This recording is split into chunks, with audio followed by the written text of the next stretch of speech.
শুরুতেই আমাদের প্রথম ঘন্টার গল্প শুরু করতে হচ্ছে। প্রথম পর্ব এখন শুনবো, তারপরে একটা বিজ্ঞাপন বিরতির পর বাকিটা শুনবো। আর আজকে গল্প রয়েছে হুমায়ুন আহমেদের লেখা ওইজা বোর্ড, আর এই ওইজা বোর্ড পড়ে শোনাচ্ছে সেতু।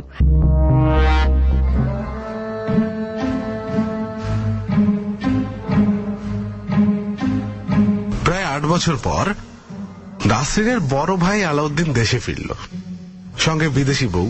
বউয়ের নাম ক্লারা। বউয়ের চুল সোনালি, চোখ ঘন নীল, মুখটাও মায়া মায়া। তবু মেয়েটাকে কারোরই পছন্দ হল না। যে পরিমাণ আগ্রহ নিয়ে নাসরিন বড় ভাইয়ের জন্য অপেক্ষা করছিল, ভাইকে দেখে সে ঠিক ততখানি নিরাশ হল। 8 বছর আগে নাসরিনের বয়স ছিল 9, এখন 17। 9 বছর বয়সী চোখ এবং 17 বছর বয়সী চোখ একরকম নয়। 9 বছর বয়সী চোখ সবকিছুই কৌতূহল এবং মমতা নিয়ে দেখে, আর 17 বছরের চোখ বিচার করতে চেষ্টা করে। তার বিচারে ভাইকে এবং ভাইয়ের বউকে দুজনকেই খারাপ লাগছে। নাসরিন দেখল তার ভাই আগের মতো চুপচাপ শান্ত ধরনের ছেলে নয়, খুব হইচই করা শিখেছে। স্ত্রীকে নিয়ে সবার সামনে বেশ আহ্লাদ করছে, ঠোঁট গোল করে হানি ডাকছে, অথচ হানি শব্দটা বলার সময় ঠোঁট গোল হয় না।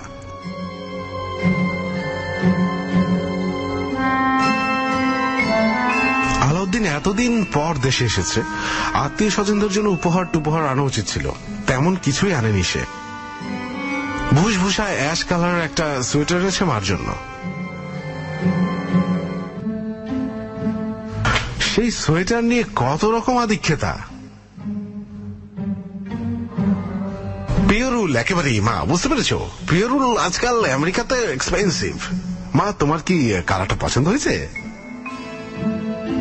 নাসরিনের একবার বলবার ইচ্ছে হলো, অ্যাশ কালারের পছন্দের কি আছে ভাইয়া? অবশ্য কিছু বলল না, তার মনটাই খারাপ হয়ে গেল। এতদিন পর এসেছে, ভাইয়ার কি উচিত ছিল না মার জন্য একটা ভালো কিছু আনা? বাবার জন্য এনেছে ক্যালকুলেটর। যে বাবা রিটায়ার করেছে, চোখে দেখতে পায় না, সে ক্যালকুলেটর দিয়ে কি করবে? নাসরিনের বড় বোন শারমিন তার 2 যমজ মেয়েকে নিয়ে সুটকেস খোলার সময় বসেছিল। এই 2 মেয়েকে আলাউদ্দিন দেখেনি। চিঠি লিখে জানিয়েছে এই 2 মেয়ের জন্য একই রকম 2টো জিনিস নিয়ে আসবে, যা দেখে দুজনেই মুগ্ধ হবে। দুজনের জন্য 2টা গায়ে মাখা সাবান বেরুলো। এই সাবান ঢাকার নিউ মার্কেটে ভর্তি, আমেরিকা থেকে বই আনতে হয় না। আলাউদ্দিন বলল, বেশি কিছু আনতে পারিনি বুঝলি।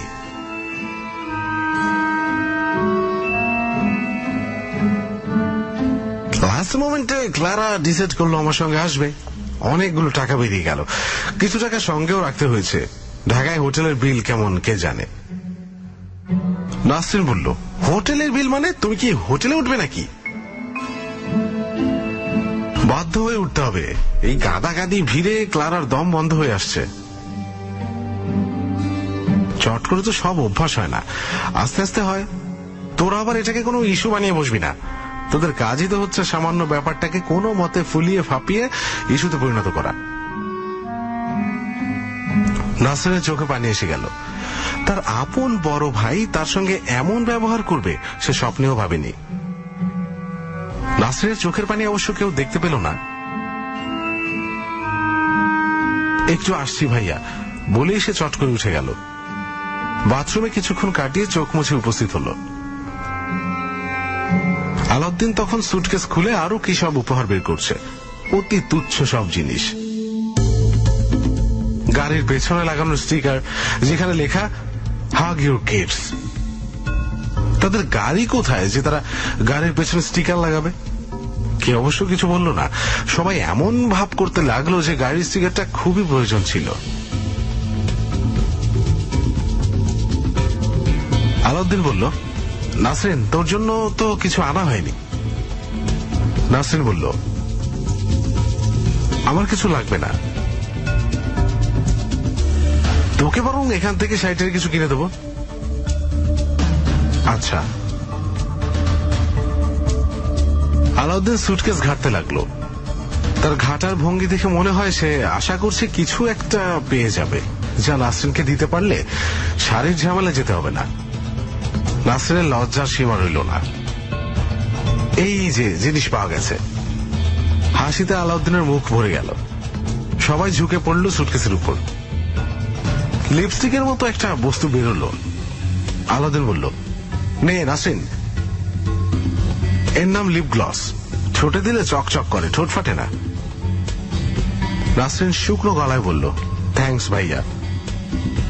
আলাউদ্দিন বিরক্ত গলায় বলল, গিফট হচ্ছে গিফট, গিফটের মধ্যে সস্তা দামি কোনো ব্যাপার না। বাঙালিদের স্বভাব হচ্ছে কোনো উপহার পেলেই হিসাব নিকাশে বসে যাবে, দাম কত কি। নাসরিন বলল, আমি কোনো হিসাব করছি না ভাইয়া, লিপ গ্লসটা আমার খুব পছন্দ হয়েছে। That's good. My god Nasrin, তোর ভাগ্য ভালো, আর একটা জিনিস পাওয়া গেছে, ওইজা বোর্ড। এতক্ষণ চোখেই পড়েনি। ওইজা বোর্ড আবার কি? আলাউদ্দিন লুডো বোর্ডের মতো একটা বোর্ড বেঁধে ধরল।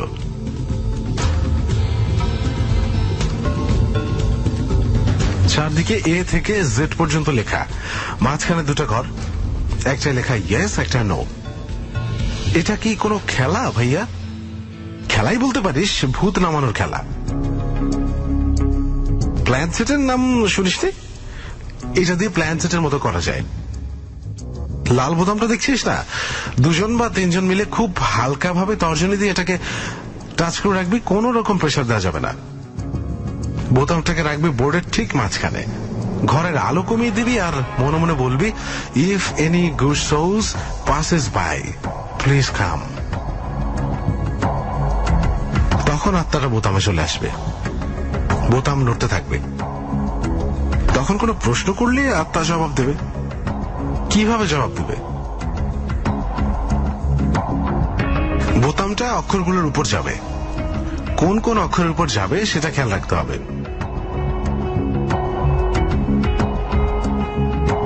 ভূতটার নাম যদি হয় রহিম, তাহলে প্রথমে যাবে আর এর উপর, তারপর এ এর উপর, তারপর এইচ। বুঝতে পারছিস? বোতামটা আপনা আপনি যাবে না, আঙুল দিয়ে ছুঁয়ে রাখতে হবে। ভাইয়া, ভূত কি সত্যি সত্যি আসে? আরে দূর, ভূত আছে নাকি যে আসবে? আমেরিকানদের এটা হচ্ছে একটা পয়সা বানানোর এক ফন্দি। এত সহজে আত্মা চলে এলে তো কাজই হতো।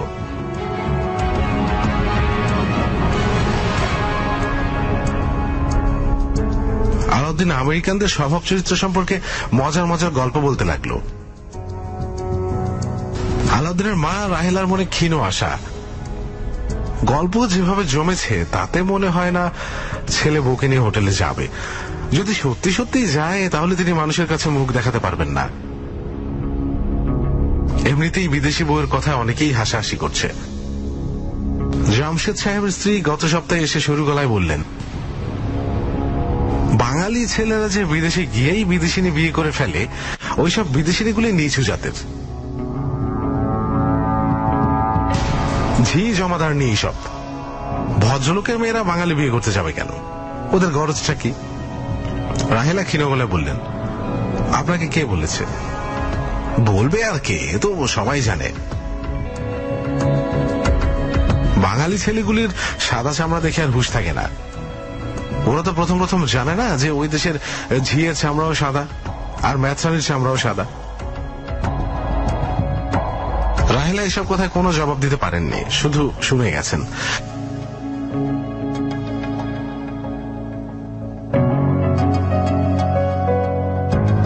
এখন যদি ছেলে বউরে হোটেলে চলে যায় তাহলে কি হবে? সবাই তো গায়ে থুতু দেবে। অবশ্য তিনি যথাসাধ্য চেষ্টা করেছেন ছেলে এবং ছেলের বউয়ের জন্য একটা ঘর ভালো মতো সাজাতে। নাসরিনের ঘরটাই সাজাতে হয়েছে। দেয়ালে চুনকাম করা হয়েছে, টিউব লাইট লাগানো হয়েছে, একটা ফ্যান ঘরে আছে। সেই ফ্যানে ঘটাং ঘটাং শব্দ হয় বলে নতুন একটা সিলিং ফ্যান কেনা হয়েছে। তারপরেও যদি ছেলে বউ নিয়ে হোটেলে ওঠে, তিনি আর কি করবেন? তার আর কি করার আছে? রাতে খাওয়া শেষ হবার সঙ্গে সঙ্গে আলাউদ্দিন বলল, আমরা তাহলে উঠি মা। রাহেলা ক্ষীণ গলায় বললেন, কোথায় যাবি? আলাউদ্দিন বিরক্ত গলায় বলল, কোথায় যাবি কেন বলছো মা? আগে ভাগে তো বলেই রেখেছি একটা ভালো হোটেলে উঠতে হবে। ক্লারা গত রাতে এক ফোঁটা ঘুমায়নি, বেচারি গরমে সিদ্ধ হয়ে গেছে। বাতাস নেই এক ফোঁটা, ফ্যান তো আছে। বাতাস গরম হয়ে গেলে ফ্যানে লাভ কি বলো? তোমরা গরম দেশের মানুষ, ওর কষ্টটা কি বুঝবে? আমি নিজেই সহ্য করতে পারছিলাম না। আর ও বউকে নিয়ে হোটেলে গিয়ে উঠলে নানান কথা বলবে লোকে। আলাউদ্দিন এই কথা রাগে জ্বলতে লাগ, হরবার করে এমন সব কথা বলতে লাগলো যার তেমন কোনো অর্থ নেই। তার বাবা মনসুর সাহেব, যিনি কখনোই কিছু বলেন না, তিনি শেষ পর্যন্ত বলে ফেললেন, তুই খামোখা চিৎকার করছিস কেন?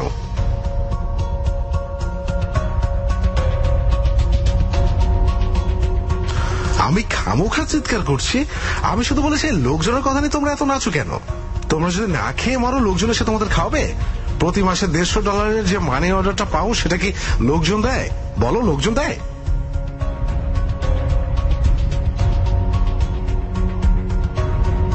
মনসুর সাহেব দীর্ঘ নিঃশ্বাস ফেলে সিগারেট ধরিয়ে বললেন, যা, যেখানে যেতে চাস। আলাউদ্দিন তিক্ত গলায় বলল, তোমরা যে ভাবছো ছেলে ঘর ছেড়ে হোটেলে চলে যাচ্ছে, কাজে ছেলে পর হয়ে গেল, এটা কিন্তু ঠিক না। আমরা কিছু ভাবছি না। তুই আর ভ্যাজ ভ্যাজ করিস না, মাথা ধরিয়ে দিয়েছিস। মাথা ধরিয়ে দিয়েছি? আমি মাথা ধরিয়ে দিয়েছি? 8 বছর পর ফিরে আসা পুত্রের সঙ্গে দ্বিতীয় রাতেই বাড়ির সদস্যদের খন্ড প্রলয়ের মতো হয়ে গেল। নাসরিন মনে মনে বলল, বেশ হয়েছে, খুব মজা হয়েছে, আমি খুব খুশি হয়েছি। ক্লারা ঝগড়ার ব্যাপারটা কিছুই বুঝলো না, একবার শুধু ভুরু কুচকে বলল, তোমরা তো চেঁচিয়ে কথা বলো কেন? বলেই জবাবের অপেক্ষা না করে বসার ঘরে টিকটিকি দেখতে গেল। বাংলাদেশের এই ছোট্ট প্রাণী তার হৃদয় হরণ করেছে। সে টিকটিকির 21টা ছবি এ পর্যন্ত তুলেছে।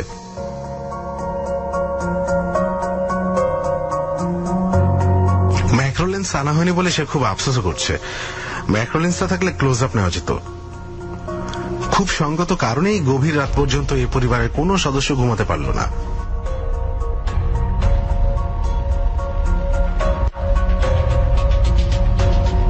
বারান্দায় বসে রাহেলা ক্রমাগত অশ্রু বর্ষণ করতে লাগলেন। একসময় মনসুর সাহেব বললেন, আর কেঁদো না, চোখে ঘা হয়ে যাবে। তোমার ছেলের আশা ছেড়ে দাও। বিদেশি পত্নী বিয়ে করে ধরাকে সরা দেখছে, হারামজাদা। নাসরিন আজ ওর ঘরে ঘুমোতে পারছে। ঘরে ঢুকে তার মনটা খারাপ হয়ে গেল। কত আগ্রহ করে তারা সবাই মিলে ঘর সাজিয়ে দিয়েছে, তবু ভাইয়ার পছন্দ হলো না। এই ঘরটা কি হোটেলের চেয়ে কম সুন্দর হয়েছে? মাথার পাশে টেবিল ল্যাম্প, পায়ের দিকে দেয়ালে সূর্যাস্তের ছবি, খাটের পাশে মেরুন রঙের বেডসাইড কার্পেট, জানালা খুলে ফুল স্পিডে ফ্যান ছেড়ে দিলে খুব একটা গরম কি লাগে? কই, তার তো লাগছে না। তার তো উল্টো কেমন শীত শীত করছে। সে টেবিল ল্যাম্প জ্বালালো। এত বড় খাটে একা ঘুমাতে কেমন যেন অস্বস্তি লাগছে। ভাইয়া থাকবে না জানলে বড় আপাকে জোর করে রেখে দিত। নাসরিন দীর্ঘ নিঃশ্বাস ফেলল। আজ রাতটা তাদের জন্য খুব খারাপ রাত। আজ রাতে তাদের কারোরই ঘুম হবে না। একা একা জেগে থাকা খুবই কষ্টের। ভূত নামালে কেমন হয়?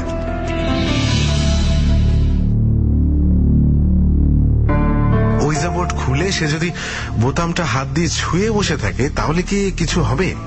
যদি কোনো আত্মা চলে আসে তাহলে ভালোই হবে, আত্মার সঙ্গে গল্প করা যাবে। মুশকিল হচ্ছে এই আত্মাগুলি আবার কথা বলে না, বোতাম ঠেলে ঠেলে মনের ভাব প্রকাশ করে। নাসরিন দরজা বন্ধ করে ওইজা বোর্ড নিয়ে বসলো। তর্জনী দিয়ে বোতামটা ছুঁয়ে নরম গলায় বলল, আমার আশেপাশে যদি কোনো বিদেহী আত্মা থাকেন, তাহলে তাদের মধ্যে একজন কি দয়া করে আসবেন? যদি আসেন তাহলে আমার মনটা একটু ভালো হবে। কারণ আজ আমার মনটা খুব খারাপ। কেন খারাপ তা তো আপনারা খুব ভালো করেই জানেন।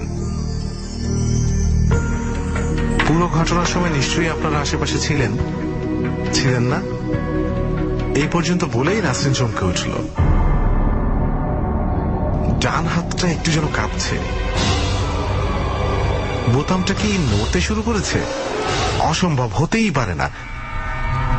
এই কি, বোতামটা এগিয়ে গেল কিভাবে?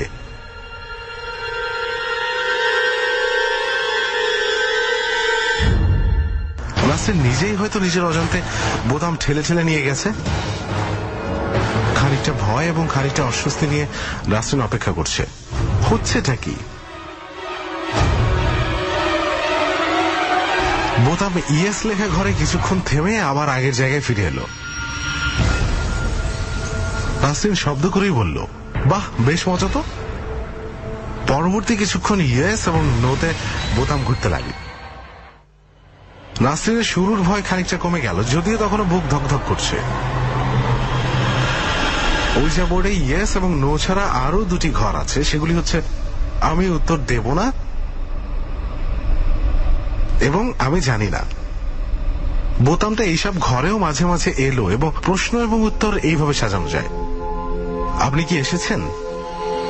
হ্যাঁ। আপনি কি এই বাড়িতেই থাকেন? না। আপনি কোথায় থাকেন? আমি উত্তর দেব না। আজ আমাদের সবার খুব মন খারাপ, সেটা কি আপনি জানেন? না। কি জন্য আমাদের মন খারাপ সেটা কি বলবো? না। শুধু না না করছেন কেন? একটু শুনলে কি হয় বলি। হ্যাঁ। বোতামটা ঘুরতে ঘুরতে এক্স ঘরে গিয়ে থামলো। নাসরিন বলল, এক্স দিয়ে বুঝি কারো নাম হয়? ঠিক করে নাম বলুন। আমি জানি না। আপনি জানেন না মানে আপনার কি নাম নেই? না। ভূতদের নাম থাকে না? আমি জানি না। সে কি, আমার তো ধারণা প্রেতাত্মারা সব জানে, আর আমি আপনাকে যাই জিজ্ঞেস করছি আপনি বলছেন আমি জানি না। আচ্ছা বলুন তো, 19কে 13 দিয়ে গুণ দিলে কত হয়? আমি জানি না। আমিও জানি না, তবে আপনি যদি বলতেন তাহলে গুণ করে বের করতাম। আপনি কি অঙ্ক জানেন? হ্যাঁ। আচ্ছা, আত্মাদের কি অঙ্ক করতে হয়? বোতাম এক জায়গায় স্থির হয়ে রইল, উত্তর দিল না। নাসরিন বলল, আপনি কি আমার উপর রাগ করেছেন? হ্যাঁ। প্লিজ আমার উপর রাগ করবেন না। কেউ আমার সাথে রাগ করলে আমার খুব মন খারাপ থাকে। এমনিতেই আমার মন আজ খুবই খারাপ। আপনি কি জানেন আমার যে মন খারাপ এবং কেন? হ্যাঁ। কেন মন খারাপ সেই ঘটনাটা বলবো? হ্যাঁ। নাসরিন আজ সারাদিনের ঘটনা বলতে শুরু করলো। বলতে বলতে দুবার কেঁদে ফেললো। তার কাছে একবারও মনে হলো না সে হাস্যকর একটা কাণ্ড করছে। এইসব গল্প বোতামটাকে বলার কোনো মানে আছে?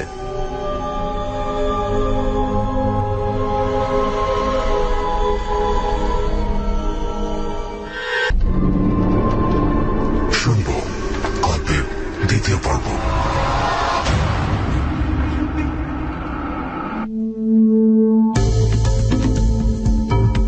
নাসরিন ঘুমাতে গেল রাত 3টায়। খুব চমৎকার ঘুম হলো। ঘুমিয়ে এত তৃপ্তি সে অনেকদিন পায়নি। তবে ঘুমের মধ্যে সারাক্ষণে মনে হলো একজন বুড়ো মানুষ তার গায়ে হাত রেখে শুয়ে আছেন। বুড়ো মানুষটার শরীরে চুরুটের কড়া গন্ধ। ভোর 7টায় আলাউদ্দিন এসে উপস্থিত। সে ভোর হতেই বাসায় চলে আসবে রাহেলা তা ভাবিনি। আগের রাতে সব দুঃখ তিনি ভুলে গেলেন। হাসি মুখে বললেন, বৌমাকে আনলি না? ও ঘুমাচ্ছে, ঘুম ভাঙলে চলে আসবে। নোট লিখে এসেছি। আসতে পারবে একা একা? আসতে পারবে না মানে কি যে বলো তুমি মা! ওকে আমাদের দেশের মেয়ে যে স্বামী ছাড়া এক পা ফেলতে পারবে না? তা তো ঠিকই। রাহেলা নাস্তার আয়োজনে ব্যস্ত হয়ে পড়লেন। আলাউদ্দিনকে এখন অনেক সহজ ও স্বাভাবিক মনে হচ্ছে। রান্নাঘরে মার পাশে বসে অনেক গল্প করতে লাগলো। নাসরিন এবং মনসুর সাহেবও গল্পে যোগ দিলেন। তুই তো ওই দেশেই থেকে যাবি। হ্যাঁ, এই দেশে আছে কি বলো? এই দেশে থাকলে তো মরতে হবে না খেয়ে। অনেকেই তো আছে। কি রকম আছে তা তো দেখতেই পাচ্ছি। তাও ঠিক। নাসরিন সহজভাবে ভাইয়ার সঙ্গে অনেক গল্প করলো। এখন ভাইয়াকে খুব আপন লাগছে, কথা বলতে ভালো লাগছে। ভাইয়া, কাল ওইচা বোর্ড দিয়ে ভূত এনেছিলাম, তাই নাকি? হ্যাঁ, আপনা আপনি বোতাম এক ঘর থেকে অন্য ঘরে যায়। তুই নিশ্চয়ই ঠেলেছিস? অনেস্ট ভাইয়া, মোটেও ঠেলিনি।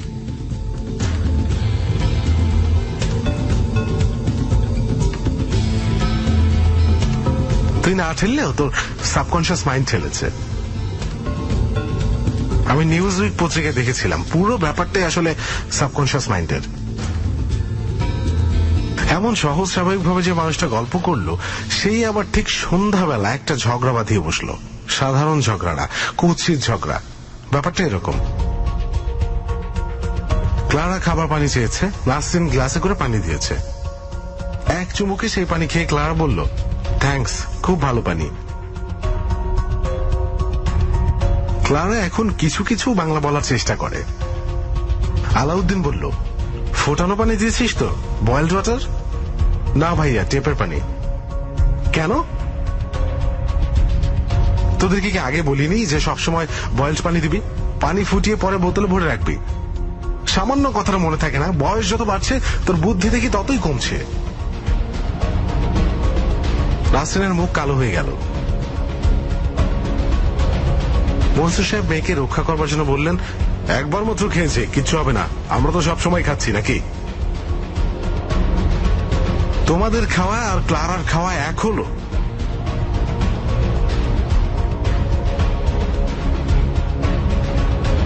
মাইক্রো অর্গানিজম খেয়ে খেয়ে তোমরা ইমিউন হয়ে আছো, ও তো হয়নি।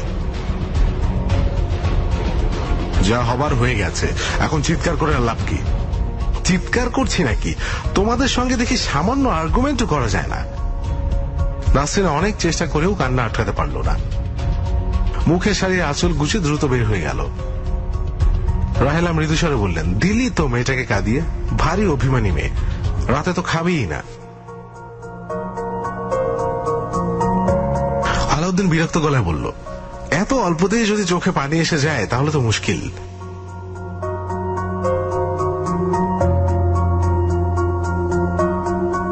একটা ভুল করলে আর সেই ভুল ধরিয়ে দেওয়া যাবে না।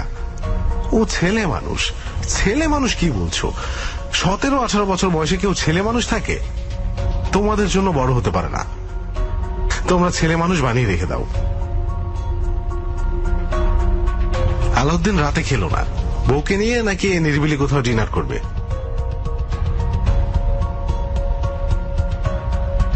নাসরিন সেই রাতে ঘুমোতে গেল না খেয়ে। অনেকক্ষণ জেগে রইল, ঘুম এলো না। তার খুবই কষ্ট হচ্ছে, মরে যেতে ইচ্ছে করছে। অনেক রাতে সে ওইজা বোর্ড নিয়ে বসলো।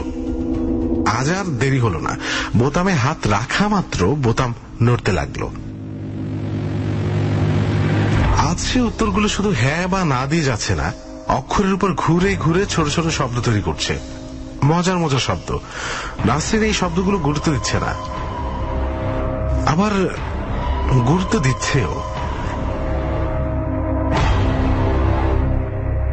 একবার ভাবছে এগুলো অবচেতন মনের ইচ্ছা, আরেকবার ভাবছে হতেও তো পারে, হয়তো সত্যি কেউ এসেছে। পৃথিবীতে রহস্যময় ব্যাপারটা তো হয়। কটা রহস্যের সমাধান আমরা জানি। কি যেন বলেছেন Shakespeare, there are many things in heaven আর আর্থ।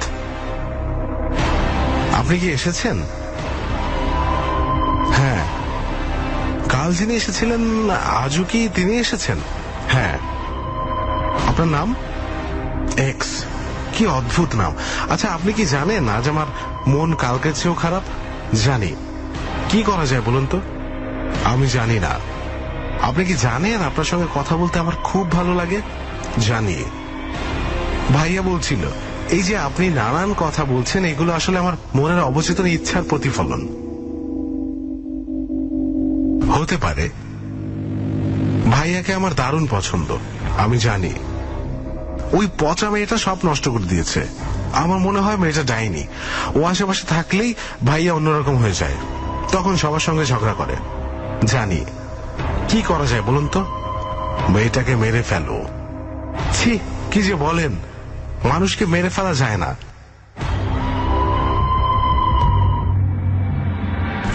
যায়। কিভাবে? অনেকভাবে। আপনার কথাবার্তার কোনো ঠিক নেই।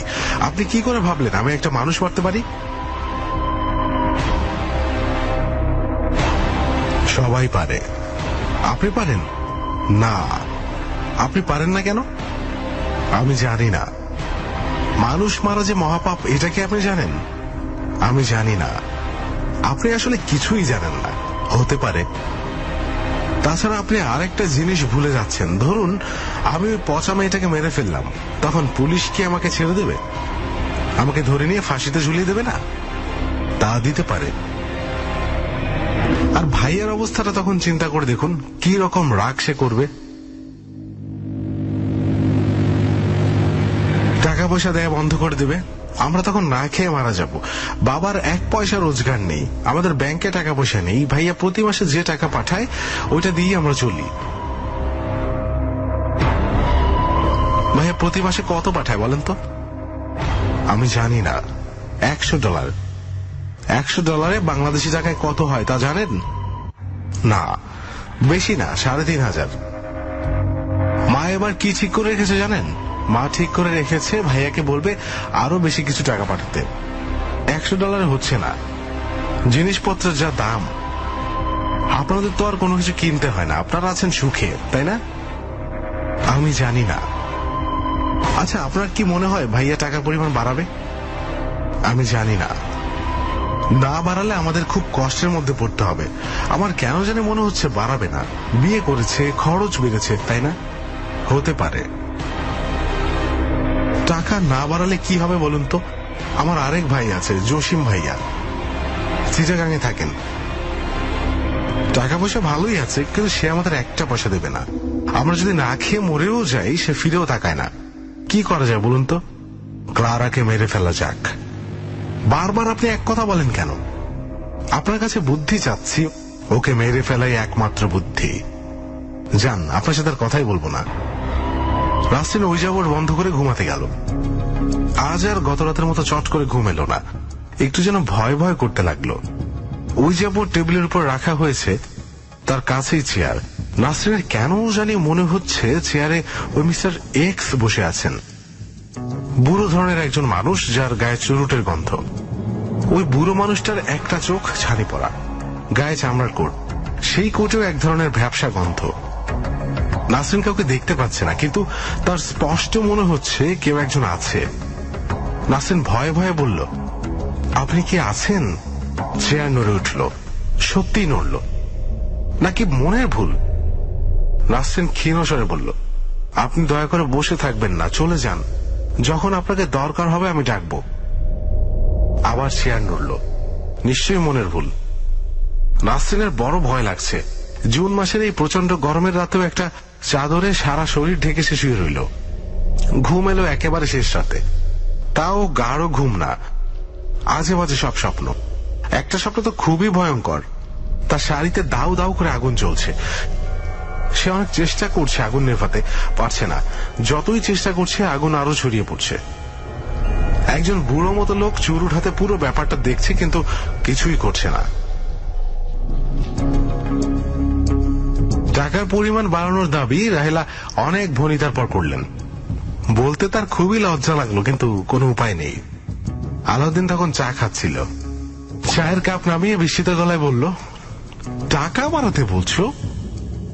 হ্যাঁ। $100 তোমাদের হচ্ছে না? না। তোমরা কি পাগল টাগল হয়ে গেলে? আমেরিকায় আমি কি টাকার চাষ করেছি? ট্রাক্টর দিয়ে জমি চষে টাকা চারা গাছ খুলে দিচ্ছি?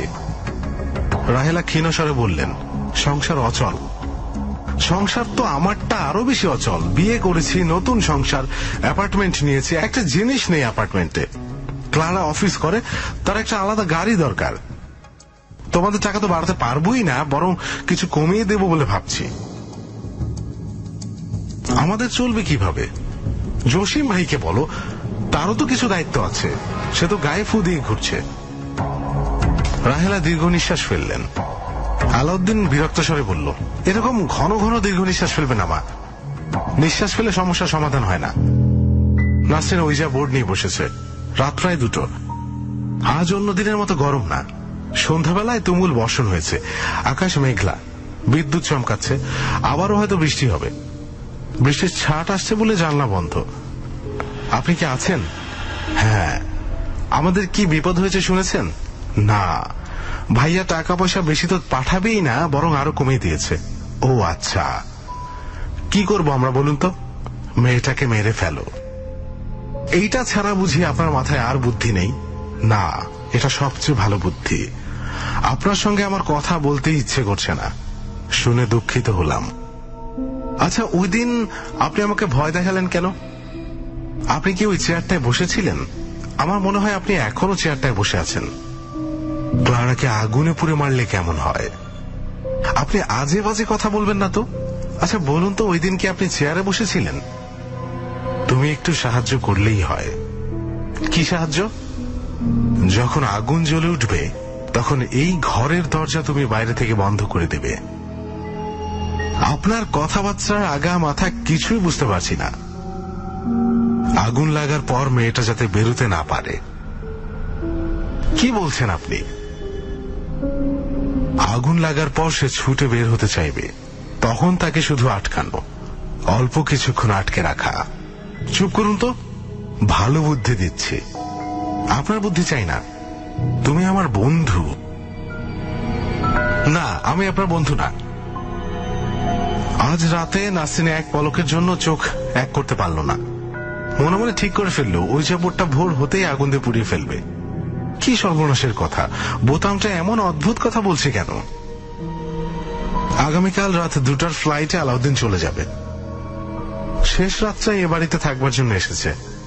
দীর্ঘদিন হোটেলে থাকায় তাকে বেশ লজ্জিত মনে হচ্ছে। আজ রাতটা থাকতে তেমন কষ্ট হবে না। বর্ষণ শুরু হয়ে গেছে, ঝুম বৃষ্টি হচ্ছে। আলাউদ্দিন বসার ঘরে সবার সঙ্গে গল্প করছে। গল্প বেশ জমে উঠেছে। প্রথম দিকে আমেরিকায় সে কি সব বিপদে পড়েছিল তার গল্প। প্রতিটি গল্পই আগে অনেকবার করে শোনা, তবুও সবাই খুব আগ্রহ করে শুনছে। ঘরে ইলেকট্রিসিটি নেই। বিকেলে ঝড় বৃষ্টির সময় ইলেকট্রিসিটি চলে গিয়েছে, এখনো আসেনি। আজ রাতে আর আসবে বলে মনেও হয় না। এখনো ঝড় বৃষ্টি হচ্ছে। বাতাসের শো শো শব্দ, বৃষ্টির ঝমঝমানি, দমকা হাওয়ার ঝপটা, চমৎকার পরিবেশ। একটি মাত্র হারিকেন, সেটা বসার ঘরে। হারিকেন ঘিরে সবাই বসে আছে। ক্লারা ওদের গল্পে তেমন মজা পাচ্ছিল না, ঘন ঘন হাই তুলছিল। মাঝরাতে সে ঘুমোতে গেল। নাসরিন তার ঘরে মোমবাতি জ্বালিয়ে দিয়ে গেল।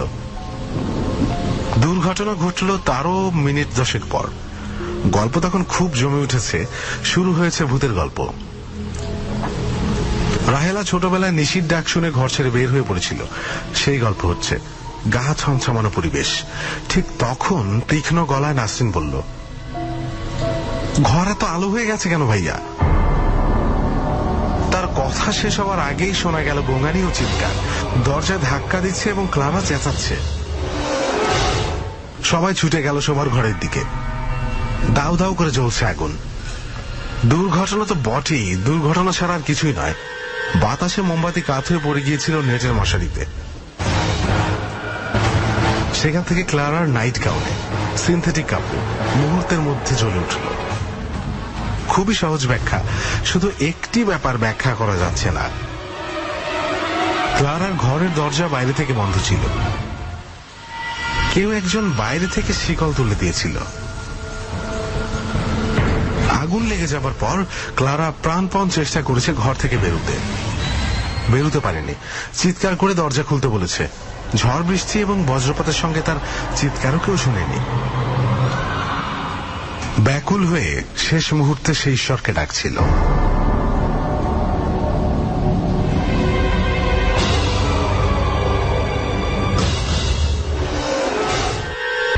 আর এতক্ষণ শুনলাম হুমায়ুন আহমেদের লেখা গল্প ওয়েজিয়া বোট, পড়ে শোনালো সেতু। আর একদম সরাসরি চলে যাব আজকে কুয়াশার মূল কাহিনীতে। হাতে একেবারেই সময় কম। আজকের কাহিনী এবং নাট্যরূপ দিয়েছেন মশিউর রহমান শান্ত, আর সাউন্ডে ছিলেন খালিদ, এবং নাট্যাংশ বা অভিনয়াংশ পরিচালনা করেছেন শেগুফতা আবিদ শাড়ি। এখন শুনবেন কাহিনীর প্রথম অংশ, আর বাকি অংশ শুনবো একটা বিরতির পরে। আমি আবার ফিরে আসি, তারপরে শুনবো।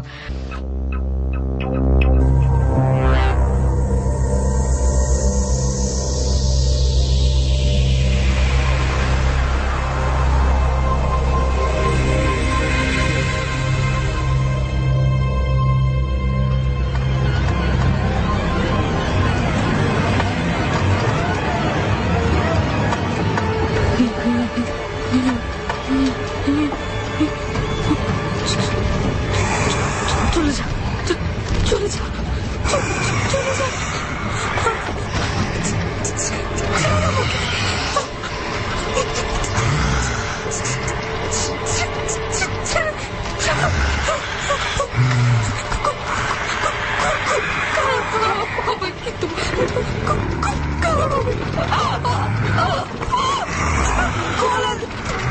চেপে ধরছিস কেন?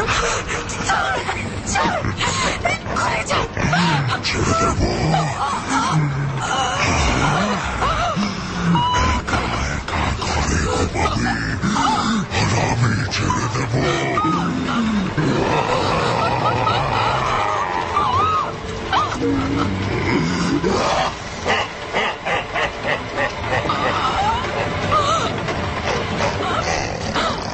নিঃশ্বাস নিতে পারছি না, খুব কষ্ট হচ্ছে, ছাড় আমাকে, ছাড়।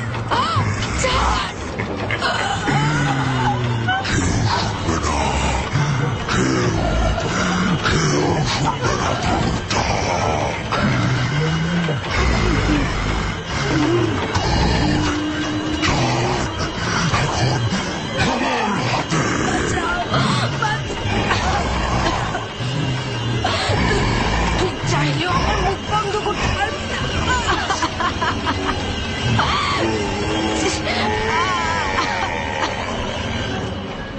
হ্যাঁ লিপি, দরজা খোল বলছি। কি করছিস ভেতরে? চিৎকার করছিস কেন? দরজা খোল, দরজা খোল মা।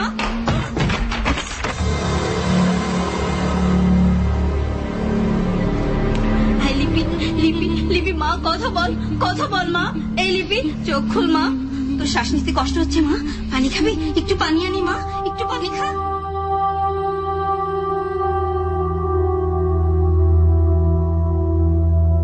না, এটা নতুন কিছু না। লিপির বাসায় এটা 2-1 দিন পরপরই ঘটে। কখনো একা থাকলে, কখনো একা ঘুমালে, কিংবা কখনো সন্ধ্যায় একা একা বাসায় ফিরলেই লিপির মধ্যে অদ্ভুত এক পরিবর্তন দেখা দেয়।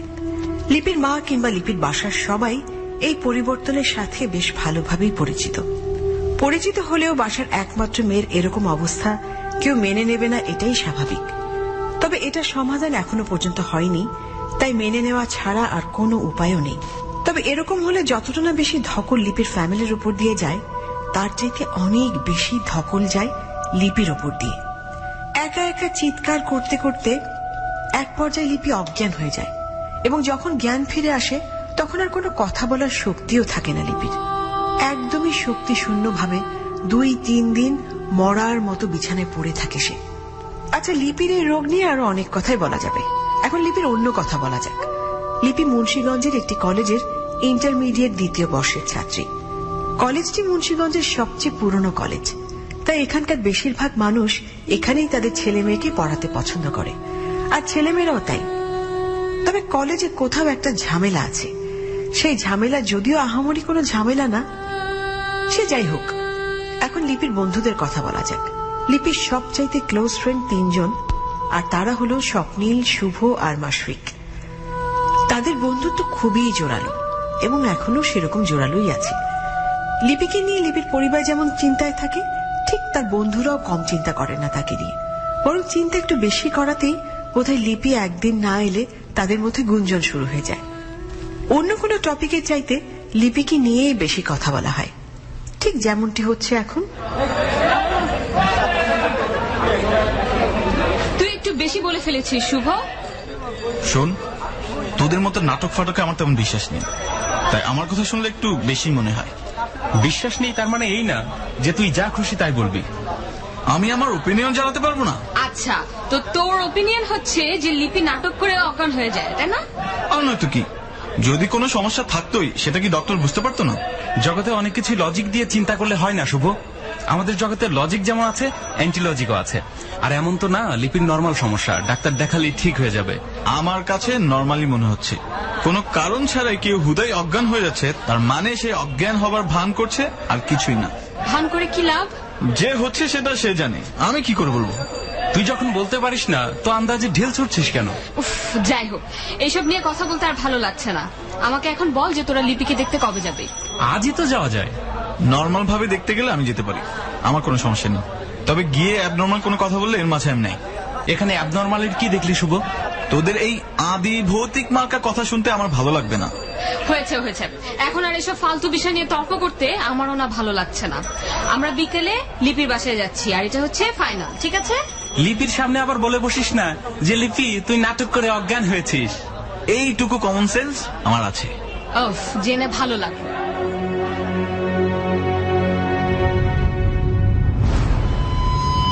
শুভর স্বভাবটাই এরকম, একটু কেমন যেন একরোখা। যা বিশ্বাস করে তাই বলে ফেলতে পছন্দ করে। ভূত প্রেত কিংবা কোন প্রকার সুপার ন্যাচারাল জিনিসে তার বিন্দু মাত্র বিশ্বাস নেই। আর বিশ্বাস নেই বলে সবকিছুতেই লজিক খোঁজাটা তার স্বভাব হয়ে দাঁড়িয়েছে। দুনিয়ার সবকিছু যে লজিক মেনে চলে না সেটা মেনে নিতে পারে না শুভ। তাই প্রতিটা বিষয় যুক্তি দিয়ে বিচার করতেই সে ভালোবাসে। আর তার যুক্তি বলে লিপি মোটেও আজীব কিছু দেখে অজ্ঞান হয় না। হয় এক লিপি নাটক করে, নয়তো লিপির মাথায় সমস্যা আছে। তবে এই ক্ষেত্রে হিতে বিপরীত হচ্ছে মাশফিক আর স্বপ্নিল। স্বপ্নিলের সাথে লিপির ফ্রেন্ডশিপটা একদম ছোটবেলার বান্ধবীকে তাই অবিশ্বাসের কথা ভাবতেও পারে না স্বপ্নিল। তাছাড়া ভূত প্রেত আর অতি প্রাকৃত ঘটনার মধ্যে অগাধ বিশ্বাস হচ্ছে স্বপ্নিলের। একই অবস্থা মাশফিকেরও। সে দেখতে একটু মোটা সোটা, তাই অনেক ছোট বাচ্চারাই ভয় পায় মাশফিককে। তবে ছোটরা মাশফিককে যতটা না ভয় পায় তার চেয়ে কয়েকশো গুণ বেশি ভয় পায় মাশফিকের ভূত প্রেতের কথা শুনে। শুধুমাত্র এই কারণে ভূত প্রেত বিষয়গুলোকে একটু সম্মানের চোখে দেখে মাশফিক। সম্মান শব্দটা হাস্যকর হলেও মাশফিকের বেলায় এটাই সত্যি, কারণ তার ধারণা কোনো একদিন কোনো না কোনো বেয়াদবির জন্য অঘটন ঘটে যাবে। তার চেয়ে বরং এইসব বিষয়কে সম্মান করাই ভালো। সে যাই হোক, মাশফিক, স্বপ্নিল আর শুভ তিনজন মিলেই বিকেলের পর রওনা হলো লিপির বাসায়। কিরে, কি অবস্থা এখন তোর? তোরা খবর পেলে কি করে? প্রতিবার যেভাবে পাই। তোর অসুস্থ হবার খবর কি চাপা থাকে? যাক, ভালোই লাগছে তোদের দেখে। শুভ, দাঁড়িয়ে আছিস কেন? খাটে বস।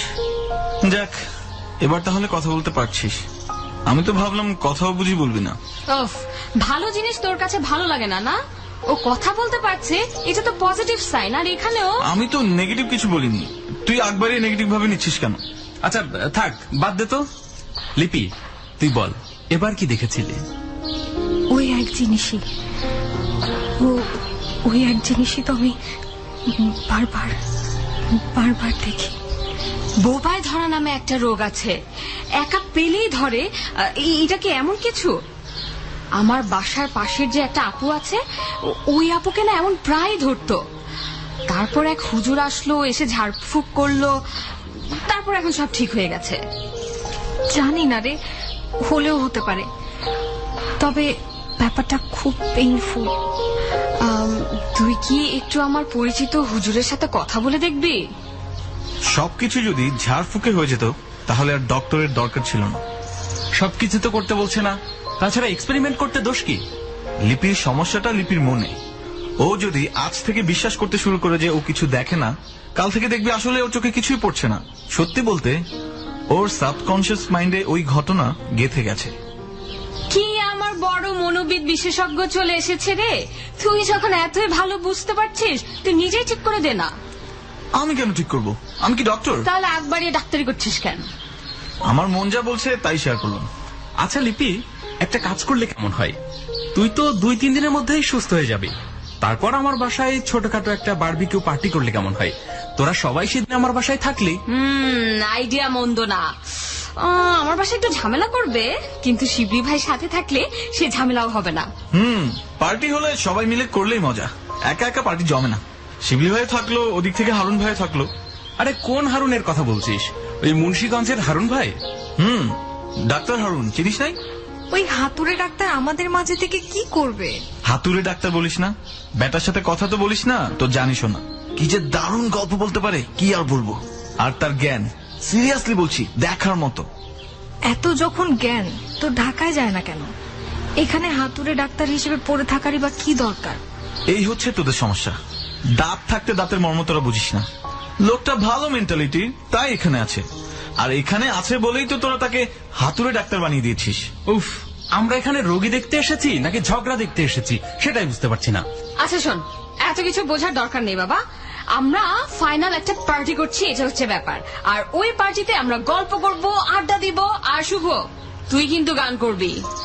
সেদিন দেখা যাবে গিটার আনতেই ভুলে যাবে সে। কোনো চিন্তা নেই, গিটার ভুলে গেলে আমি গিয়ে ওর বাসা থেকে নিয়ে আসবো। তাহলে প্রোগ্রাম ফাইনাল। একদম ফাইনাল। ফ্রেন্ডরা একসাথে হলে আড্ডা তো দেয়া হবেই, এ আর নতুন কি। আড্ডা নতুন না হলেও আড্ডার মাঝে নতুন কি অ্যাড করা যায় সেটা নিয়ে ভাবতে লাগলো শুভ। এমনিতে শুভর কোনো কিছুতে অ্যালার্জি নেই, শুধু অন্ধবিশ্বাস কিংবা গাঁজাখোরে টাইপের কথাবার্তা কেন জানি সে নিতে পারে না। শুধুমাত্র এই কারণেই লিপিকে বারবার বলতে গেলে খোঁচা দিয়েই কথা শোনায়। তার মানে এই নয় যে সে লিপিকে অপছন্দ করে, বরং তাদের বন্ধুত্ব অনেক বেশি জোরালো। যাই হোক, তারা একসাথে লিপিকে দেখে বের হলো সন্ধ্যার পর। তবে সন্ধ্যার পর বের হলেও শুভ আর মাশফিক সাথে সাথেই বাসায় চলে গেল না। স্বপ্নিলকে বাসায় ছেড়ে দিয়ে দুজনে চলে আসলো মুন্সিগঞ্জ লঞ্চ ঘাটে। তারা দেখলো যে নারায়ণগঞ্জের উদ্দেশ্যে একটি লঞ্চ ছেড়ে যাবে, আর তারপরে দেখা যাবে যে পুরো ঘাট ফাঁকা। আর এই ফাঁকা ঘাটে ঘন্টার পর ঘন্টা কাটিয়ে দিতে পছন্দ করে শুভ। ঠিক ঘাটে বলা ঠিক হচ্ছে না, ঘাট থেকে একটু দূরে, একটু ঢালু জায়গা। বসলেই নদীর স্রোত পাড়ে এসে যখন শব্দ করে তখন অদ্ভুত একটা অনুভূতি হয়। মনে হয় এই বড় নদীটি বোধহয় হাতছানি দিয়ে ডাকছে।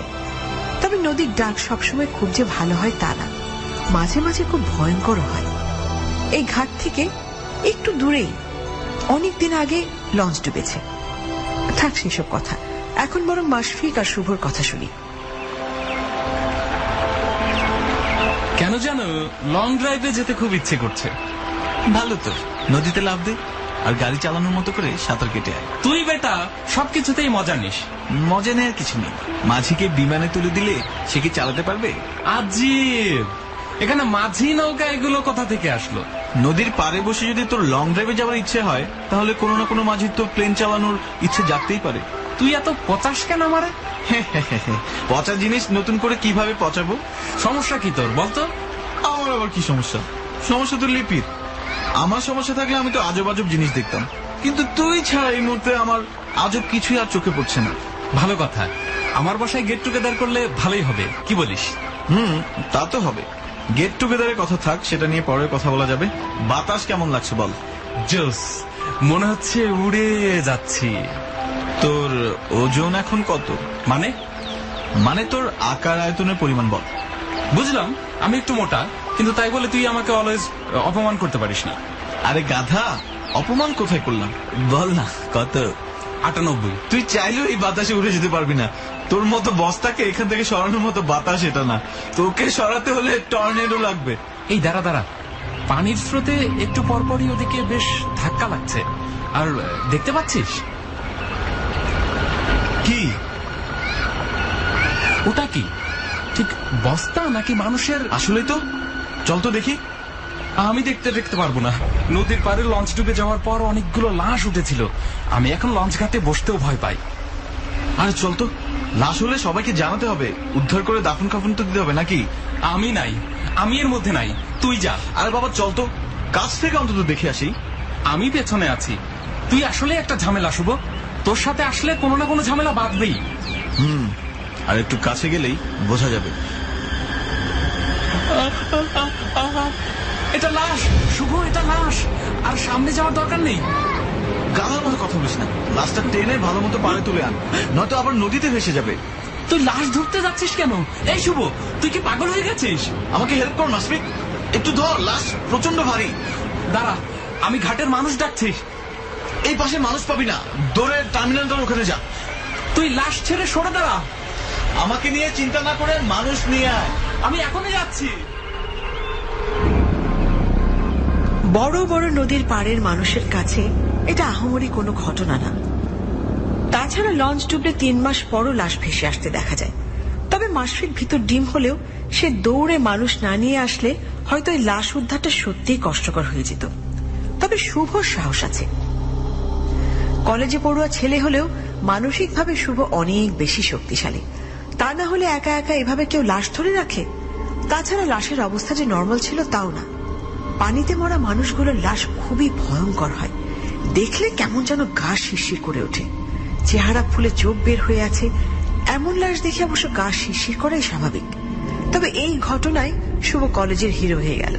কলেজের মাঠে এটা নিয়ে যখন আড্ডা হচ্ছে তখন মাসফিক বড় বড় চোখ করে সেই রাতের ঘটনা বলছে। তবে শুভর মধ্যে এটা নিয়ে কোনো বিকার নেই, মনে হচ্ছে এটা প্রায় প্রতিদিনই ঘটে। ভয়ঙ্কর অবস্থা দোস্ত, কি বলবো আসলে। আমি পারি তো তখনই হার্ট অ্যাটাক করে মারা যায়। তোরা রাত করে ওখানে কি করছিলি? আরে খুব বেশি রাত না, তোর বাসা থেকে বের হলাম সেদিনের ঘটনাই তো এটা। তা দেখেছিলি যখন, আগে মানুষ ডাক দিতে নিজেরা ধরতে গেলি কেন? আমি না, সব এই পোদ্দারের কাজ। আমাকে বলে ধরতে, আমার মাথায় প্রথমে আসলো লাশ হাত দিয়ে ধরবো। আমি কি পাগল নাকি? তাই মানুষ ডাক দিলাম। শুভ, তুই কিছু বলছিস না কেন? কেন এত বেশি বুঝে কাজকর্ম করতে যাস? তোদের সাথে কথা বলাই আসলে বৃথা। একটা লাশ নদীর কিনারে পড়ে আছে, আমাদের এটা তো নর্মাল নদী না, সুতরাং একটা বড় ঢেউ আসলেই লাশ আবার উধাও হয়ে যাবে। লাশটা ভেসে যাওয়ার আগে লাশ ধরে রাখাটাই কি আমাদের দায়িত্ব ছিল না?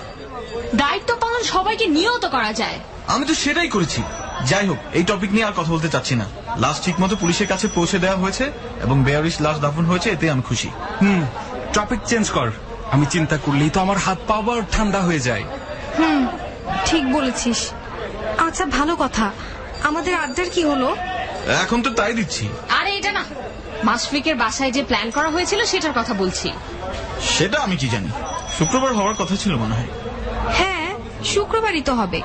প্লিজ মিস করিস না। আর তুই কি শিবলি ভাইয়ের সাথে কথা বলেছিস স্বপ্নিল?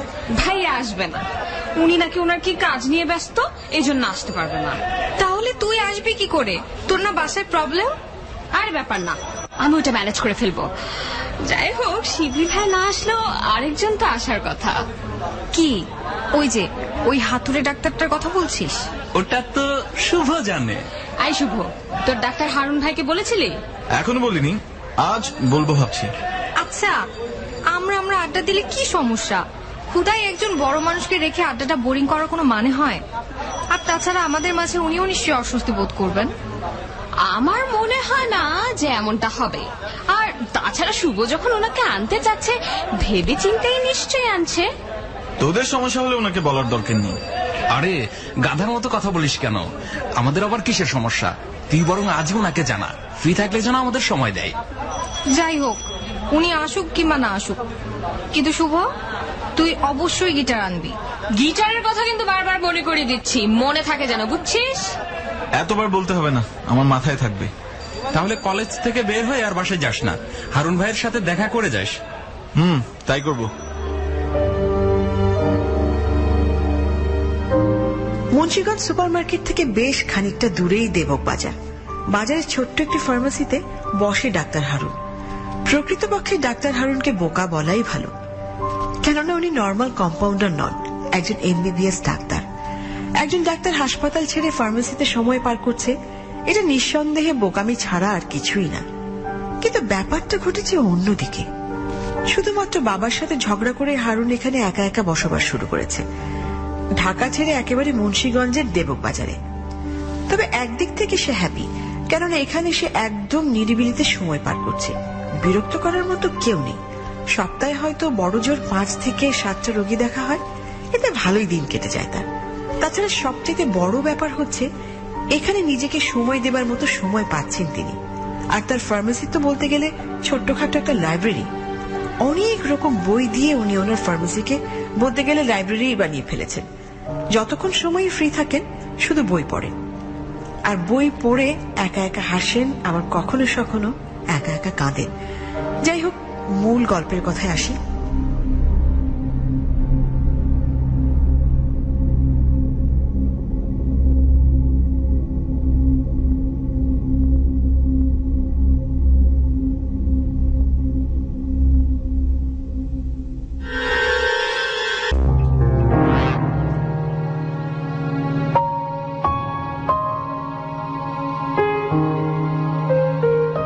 শুভ কলেজ শেষ করে চলে গেল হারুন ভাইয়ের কাছে। ডাক্তারি মানুষের সাথে গল্প করতে তার অনেক ভালো লাগে। কিছু কিছু মানুষ থাকে যাদের সাথে কথা বললেই মনে হয় উইকিপিডিয়াতে সার্চ দিচ্ছি, আর শুভর কাছে হারুন ভাই তেমনি একটি জীবন্ত উইকিপিডিয়া। কেমন আছেন হারুন ভাই? এ কি শুভ দেখছি। তা তুমি কেমন আছো সেটা বলো। তুমি তো এখন স্টার হয়ে গেছো। 2 দিন আগে নাকি নদী থেকে লাশ উদ্ধার করেছো। সব জায়গায় তো শুধু এখন তোমার কথাই হচ্ছে। সেটা তেমন কিছু না হারুন ভাই, মাসপিককে নিয়ে আড্ডা দিচ্ছিলাম, এমন সময় মনে হলো কি যেন নদীর পাড়ে এসে জমে আছে। কাছে গিয়ে দেখলাম লাশ। তারপর আর কি, লোকজন খবর পাঠালাম আর উদ্ধার হয়ে গেল। স্পেশাল কিছু না। তবুও বেয়ারিশ লাশ উদ্ধার কম কথা না। অনেকে তো ভয়ে সামনেই যায় না। ভয়ঙ্কর ছিল না? সত্যি বলতে আমার তেমন ভয়টাই করেনি, তবে একটু তো ভয়ঙ্কর ছিলই। আমার সাথে মাসপিক ছিল, ভয়ের কথা ও ভালো বলতে পারবে। ও তো ভয়ে জমেই গিয়েছিল। তা ওকে নিয়ে আসতে ভয়ের অভিজ্ঞতার কথা শুনতাম। এগুলো শুনতে আমার খুব ভালো লাগে। আপনার লাইব্রেরি কেমন চলে? আপনার এটা 2 দিন পর মানুষ ফার্মেসি না বলে লাইব্রেরি বলবে দেখতে পাচ্ছি।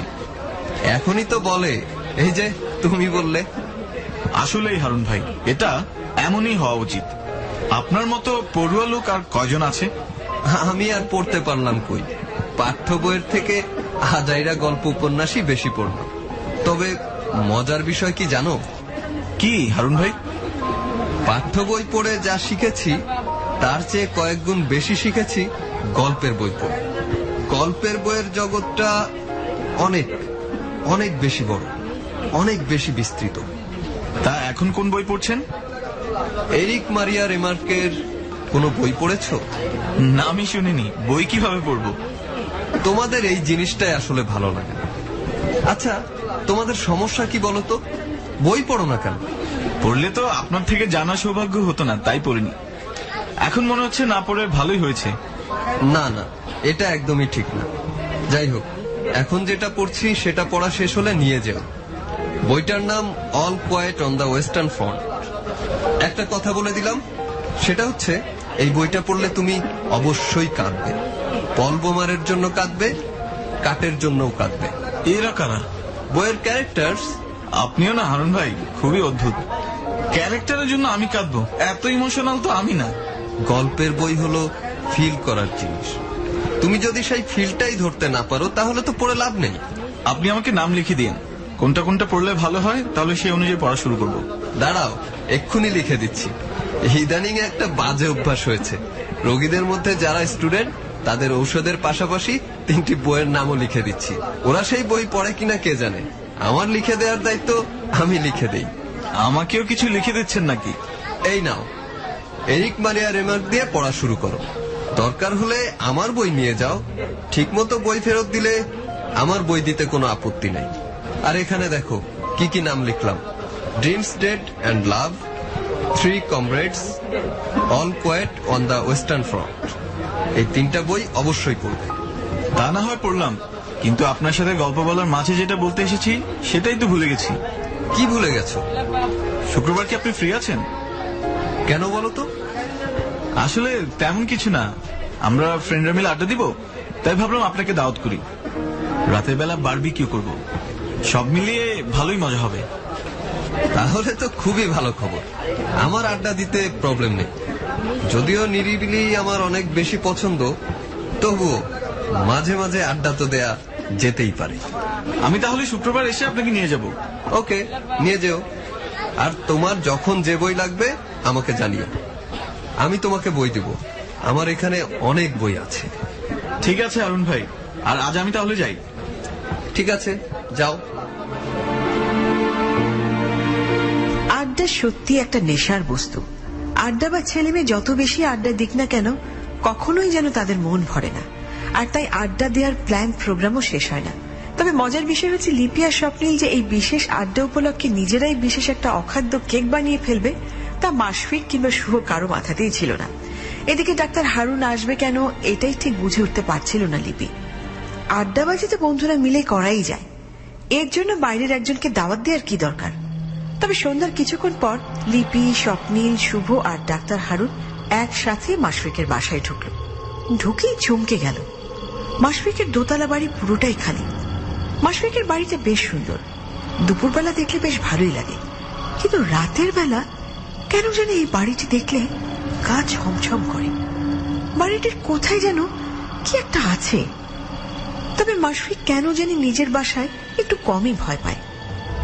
কম ভয় পায় বললে ভুল হবে, বলা যায় ভয় পায় না। আসলে এক একটা মানুষ এক এক রকম, তাই হয়তো এই অবস্থা। কোনো একটা জায়গাতে নিজেকে মানিয়ে নিতে পারলে ভয় ডর আসলে কিছুই থাকে না। তবে সবাই আড্ডা দেবার জন্য ঢুকে অনেকটা অবাকই হলো, কারণ বারবিকিউ পার্টি হচ্ছে না। তার কারণ মাশফিক মুন্সিগঞ্জের খুব ভালো একটা রেস্টুরেন্ট থেকে খাবার এনে রেখেছে। আর এই ব্যাপারটিতে সবচেয়ে বেশি মেজাজ খারাপ হলো লিপি আর স্বপ্নিলের। তুই পাকামো করে খাবার আনতে গেলি কেন? আরে বাবা, তোরা আমাকে ভুল বুঝিস কেন? তোরা এসে কাজ করলে গল্প করার আর টাইমই পাবি না, তাই আমি ভাবলাম খাবার দাবারের ঝামেলা আগেই চুকিয়ে ফেলা যাক। এটা একদম ঠিক হয়নি, সত্যি মেজাজ খারাপ লাগছে। আর আমরা চাঁদা তুলেও খাবার আনতে পারতাম। ম্যাডাম, আপনি আমার বাসায় এসেছেন, এখানে আসলে আমি যা আয়োজন করব তাই খেতে হবে। আমি এখনো ফকির হইনি যে আমার চাঁদা তুলে আপনাদের খাওয়াতে হবে। তুই আসলে একটা ডাম্বো। তোরে একটা বললে আরেকটা বুঝিস না কেন যে 10-এর লাঠি 1-এর বোঝা। এই যে লাঠি বোঝা মাপার মেশিন, এদিকেও একটু তাকান, এখানেও দুজন মানুষ আছি। আরে হারুন ভাই, কেমন আছেন? শুভর কাছ থেকে আপনার অনেক গুণগান শুনেছি। আমার গুণ তেমন নেই, আর গানও ভালো পারি না, তার মানে শুভ উল্টো পাল্টা বলে। হারুন ভাই, আপনি গান না পারলেও শুভ কিন্তু পারে। গিটার কাঁধ থেকে নামা, আজকে আমাদের গান দিবস। কি কি গান শুনবি বল? গানও একা গাইবে কেন, আজকে হারুন ভাইও গান গাইবে, আর তার গুণগান আমরা স্বচক্ষে দেখব। কি বলিস স্বপ্নিল? হ্যাঁ, এটা আবার জিজ্ঞেস করতে হয়। আমার 12টা বাজানোর ভালোই প্ল্যান চলছে দেখছি। শুভ, গান ধরবি প্লিজ? মাশফিক, চল ছাদে গিয়ে গান ধরি, তোদের ছাদ আমার খুব পছন্দের। ছাদই ভালো, খোলামেলা জায়গায় গান শুনতেও ভালো লাগবে। চল, আমার তো কোনো প্রবলেম নাই, কিন্তু গান বাজনা শেষ করেই আমরা খেয়ে নেব, ঠিক আছে? তা নিয়ে তো টেনশন করতে হবে না। খাবার যেহেতু এনে রাখাই আছে, সেহেতু এক সময় না এক সময় ঠিকই খেয়ে নেওয়া যাবে, ঠিক আছে? সবাই মিলে ছাদে চলে আসলো। ছাদে বেশ ভালোই বাতাস। এরকম পরিবেশে আড্ডা দিতে কার না ভালো লাগে। সবাইকে বেশ হাসি খুশি দেখাচ্ছে। যদিও লিপির শরীর খুব একটা ভালো না, সকাল থেকে প্রচন্ড মাথা ব্যথা, তবুও অনেকটা জোর করেই চলে এসেছে। নয়তো দেখা যেত সবাই রাগ করে বসে আছে। তবে এখন মনে হচ্ছে মাথা ব্যথাটা একটু হলেও কমছে। ছাদে উঠে সবাই গোল হয়ে বসার পরেই শুভ গান ধরল। শুভর সাথে গলা মেলালো সবাই।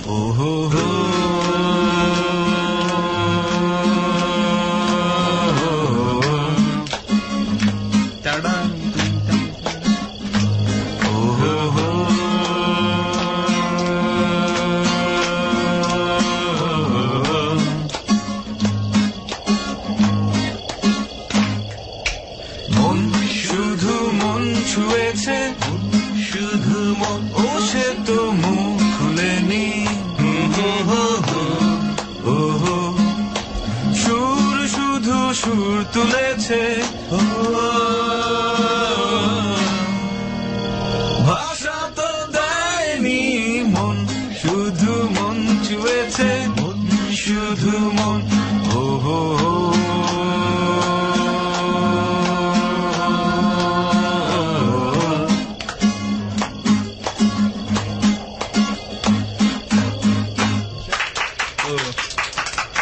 তোর গানের গলা আসলে খুব সুন্দর রে শুভ। হয়েছে, আমাকে আর তেল দিতে হবে না, তোর তেল তোর কাছেই রেখে দেয়। কিসের পেটে যেন ঘি হজম হয় না, বুঝছিস লিপি?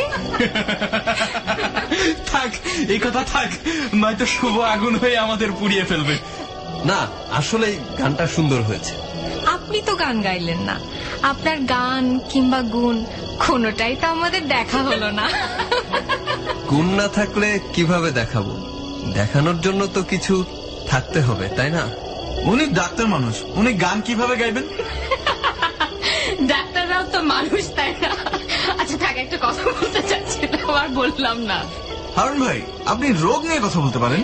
আড্ডার মধ্যে হাসি খুশির কথাবার্তা বলা যায়, কিন্তু রোগ নিয়ে কথা বলবে কেন? শুভ, তুই আসলেই একটা আজীব জিনিস। কথা না বাড়িয়ে আবার গান ধর। না, আমি ফান করছি না। সেদিন কি একটা রোগের কথা যেন হারুন ভাই আমাকে বলছিল, অদ্ভুত একটা রোগ। কোনটা? বিআইআইডির কথা বলছো? এটা আবার কোন জিনিস? এটা একটা মেন্টাল ডিসঅর্ডার। অদ্ভুত একটা রোগ, তাই না হারুন ভাই? অদ্ভুত তো বটেই। মানে কিরকম অদ্ভুত? দাঁড়াও একটু ভেঙে বলি। বিআইআইডি মানে হচ্ছে বডি ইন্টিগ্রিটি আইডেন্টিটি ডিসঅর্ডার। এটা এমন একটা মানসিক সমস্যা যা হলে তোমার নিজের শরীরের কোনো একটি অঙ্গকে মনে হবে এটা অন্য কারো অঙ্গ। মানে? যেমন ধরো তোমার হাত, তুমি কাজ করছো, এটা দিয়ে ক্রিকেট খেলছো, আরো কত কিছু করছো, কিন্তু তুমি যদি সেই মেন্টাল ডিসঅর্ডারের পেশেন্ট হও তাহলে সেটাকে ধ্বংস করার জন্য তুমি উঠে পড়ে লেগে যাবে। দেখা যাবে তুমি নিজেই নিজের হাত করাত দিয়ে কেটে ফেলছো, কারণ সেই মুহূর্তে তোমার কাছে মনে হবে এটা তোমার হাত না, এটা অন্য কারো হাত, এবং অন্যায়ভাবে এটা তোমার হাতে লাগিয়ে দেওয়া হয়েছে। ব্যাপারটা তো সিরিয়াস, ভয়ঙ্কর। ভয়ঙ্কর ব্যাপার নিয়ে কথা বলার ইচ্ছা আমার নাই।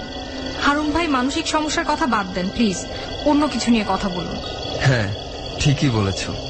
এরকম রসকসহীন কথা বলে সময় নষ্ট করার কোনো মানে হয় না। আমি আমার জীবনের একটা বাস্তব অভিজ্ঞতার গল্প আজ তোমাদের শোনাবো। কোনো কষ্টের ঘটনা? না, ঠিক কষ্ট না। মজার বিষয় কি জানো, আমি আমার কষ্ট কেন জানি কারোর সাথে শেয়ার করি না। কেন করেন না? করলে তো একটু হলেও কষ্ট কমে। আমার কাছে এটা মনে হয় না, তাই করি না। তবে তোমাদের আমি আজ যে ঘটনা বলবো সে ঘটনার কোনো ব্যাখ্যা আমি আজ পর্যন্ত পাইনি। অতিপ্রাকৃত কিছু নাকি? সেরকম কিছু হলে থাক, এমনিতেই পুরো বাড়িতে আমরা একা। 5 জন মানুষ আছি আমরা, আবার একা হই কিভাবে? তারপরেও থাক। না না না হারুন ভাই, আমি শুনতে চাই। আমার বলতে আপত্তি নেই। আমারও শুনতে আপত্তি নেই, শুধু একটু ভয় পাই, এই যা। চিন্তা করো না মাসফিক, তোমার ভয় ভাঙানোর দায়িত্ব আজ আমার। আচ্ছা ঠিক আছে, তাহলে তো ভালোই হলো। তবে আমরা আগে খাওয়াটা শেষ করি, তারপরই গল্প শোনা যাবে। সেই গল্প একটু রাত করে শুনলেই ভালো, তাহলে ফিল করা যাবে। চল তাহলে খেয়ে নেই সবাই। ওই কি হয়েছিল সেখানে? কথার মাঝে কথা বলিস কেন হারুন ভাই, বলুন। সেটাই এখন তোমাদের বলবো।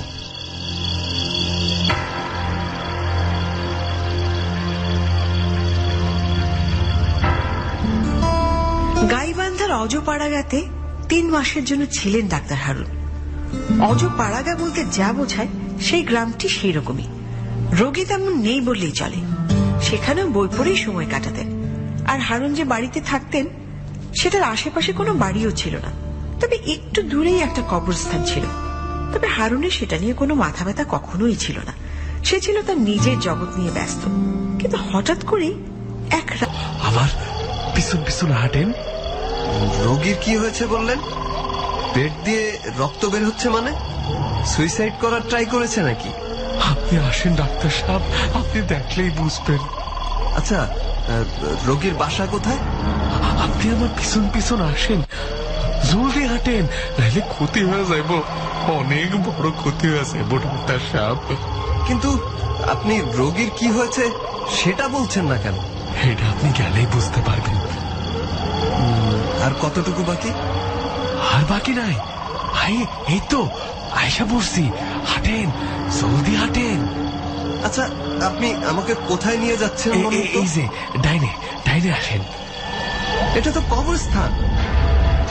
আপনি আমাকে কবরস্থানে কেন নিয়ে এসেছেন? আপনার রোগী এইখানে পইড়া রয়েছে, কেউ একজন ওর মাইরা ফালায় রাখছে। আপনি দয়া কইরা দাফনের ব্যবস্থাটা করেন। রাত 3টা বাজে, আর আপনি আমাকে কি বলছেন এইসব? ডাক্তার সাহেব, আপনার দুটো পায়ে পড়ি, দাফনের ব্যবস্থা করেন। 5টা বেবারিশ চেহারাটা দেখেন। ও মাই গড, এটা কি দেখছি? এটা দেখছি আপনি, আপনার লাশ।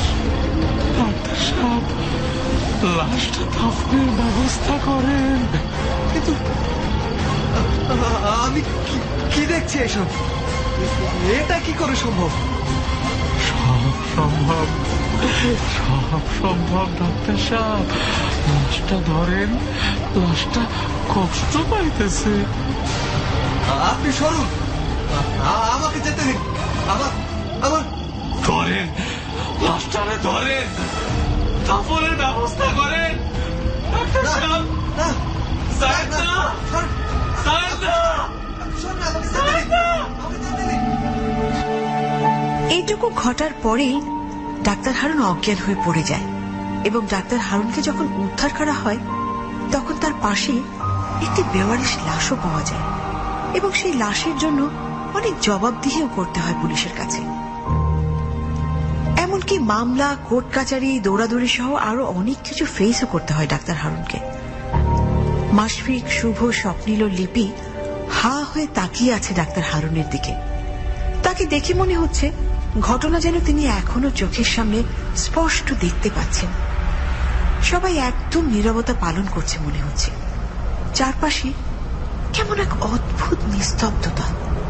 তবে এই নীরবতার প্রাচীর ভেঙে কথা বলল লিপি। গল্পটা ইন্টারেস্টিং, কিন্তু অতি প্রাকৃত কোনো কিছু বিশ্বাস করা আর যাই হোক আমার পক্ষে পসিবল না। যার যার বিশ্বাস তার তার কাছে। তুই বিশ্বাস না করলে নাই, তুই করলে যে সত্যি ঘটনা মিথ্যা হয়ে যাবে তা তো না। আমার জীবনের ভয়ঙ্করতম অভিজ্ঞতা ছিল সেটা। আমি কখনোই সেটা ভুলতে পারবো না। ভুলতে পারার মতো ঘটনা এটা না, না ভুলতে পারাই স্বাভাবিক। এরকম ভয়ঙ্কর কিছু আমার সাথে ঘটলে কি যে হতো আমি জানি না। ভয়ঙ্কর গল্প শুনে আমার ভয়ঙ্কর মাথা ব্যথা কমলো না। হারুন ভাই, কি করা যায় বলেন তো? আজ নিশ্চয়ই আপনি ব্যাগ নিয়ে আসেন নাই। ঘুম দাও। অনেক সময় কম ঘুম হলে এই সমস্যা হয়। তুই বরং তাই কর, আম্মুর রুমে গিয়ে ঘুম দে। যেহেতু বাসায় কেউ নাই, তোরে কেউ বিরক্ত করবে না। আমি বরং সেটাই করি।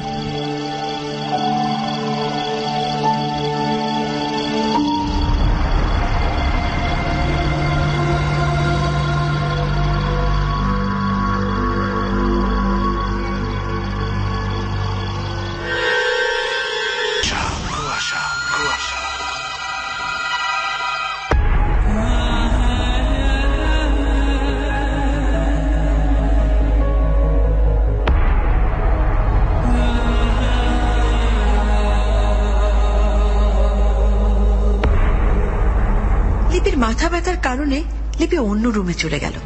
আর তার পরপরই অদ্ভুত এক বুদ্ধি আসলো শুভর মাথায়। অতি প্রাকৃত বিষয় যার কোনো বিশ্বাস নেই, তার মাথায় এমন উদ্ভট বুদ্ধি আসবে এটা কেউ কল্পনাও করতে পারেনি।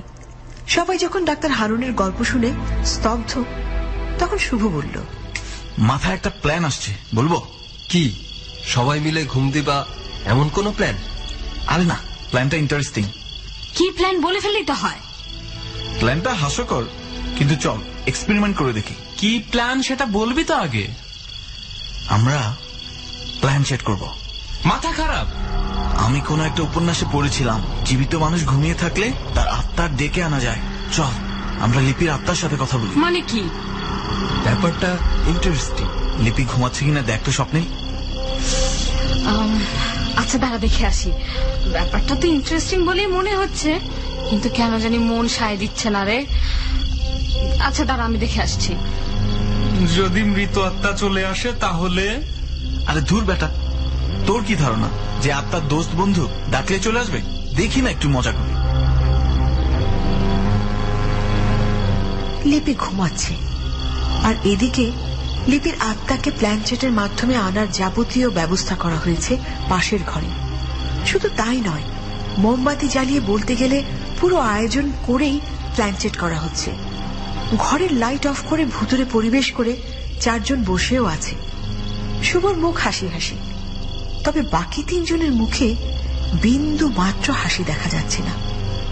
চারজন অন্ধকার ঘরে বসে আছে, আর শুভ বিড়বিড় করে বলছে,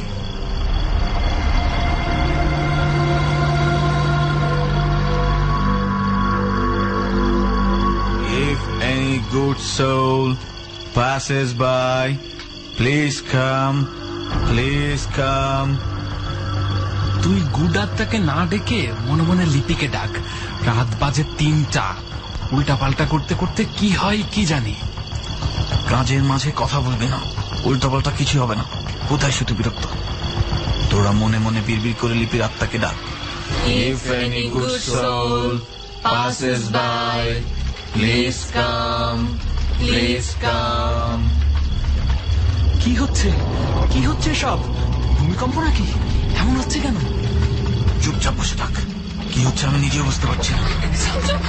লাইট জ্বালাই। আমার মাথা কাজ করছে না, হঠাৎ করে সবকিছু স্তব্ধ মনে হচ্ছে। আপনি কি এসেছেন? কার আসার কথা বলছিস?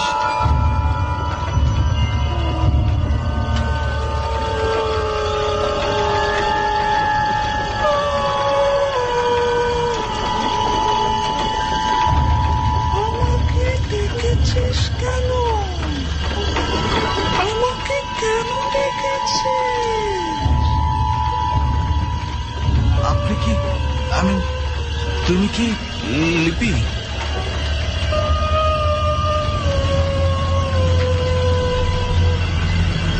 আমাকে মুক্ত করো। আমাকে কেন ডেকেছো? আমাকে মুক্ত করো। আপনি কে? আমি তোদের মধ্যে নাই। নড়িস না, এখন নড়িস না।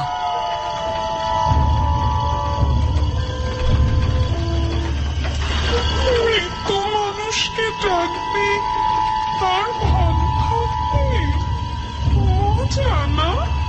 খুব মজা।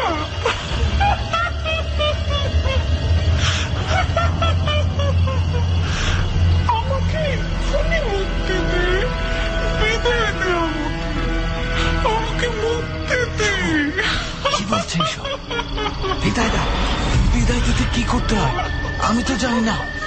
তোরা সব পাগল। বিদায় দিবি না? তোদের কিন্তু আমি ধ্বংস করে দেবো। তোদের সবাইকে কিন্তু ধ্বংস করে দেবো। আমাকে হত্যা কর, হত্যা কর, হত্যা কর। কাঁদছে কেন?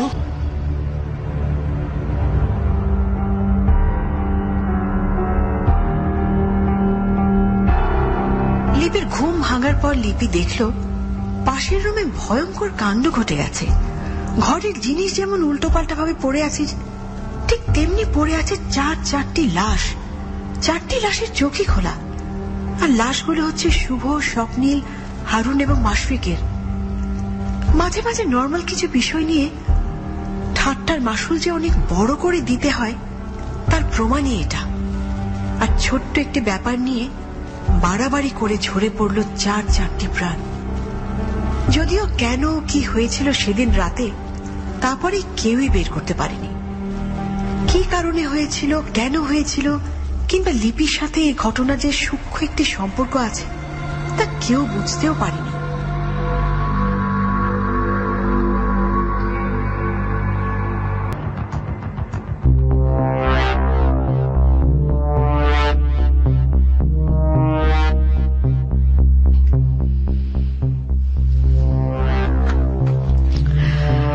এক অদ্ভুত কাহিনী অদ্ভুত ভাবে শেষ হলো। আসলে কি আর জানা গেল না যে, বা জানা যায়নি আসলে কি হয়েছিল। যে লিপি ছাড়া বাকি 4জনই মারা গেল, কিন্তু লিপি ঘুমেছিল, তার আত্মাকে এই ঘুমের মধ্যে প্ল্যানচেট করা হয়েছিল।